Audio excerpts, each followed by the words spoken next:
लाचलुचपत प्रतिबंधक विभागाने मोठी कारवाई करत महाराष्ट्र राज्य खादी व ग्रामोद्योग मंडळ नंदुरबार येथील वरिष्ठ पर्यवेक्षक जिजाबराव साहेबराव चौधरी वय 55 यांना 5,000ची लाच स्वीकारताना रंगेहात अटक केली.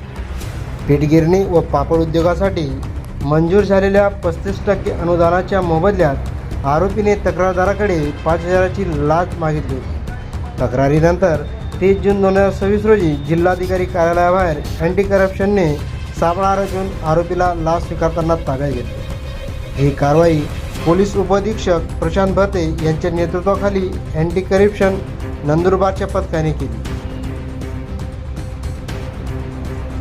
झुंजार क्रांती न्यूज नागरिकांना आवाहन करते की कोणताही शासकीय अधिकारी किंवा कर्मचारी लाचेची मागणी करत असल्यास तात्काळ लाचलुचपत प्रतिबंधक विभागाशी संपर्क साधावा.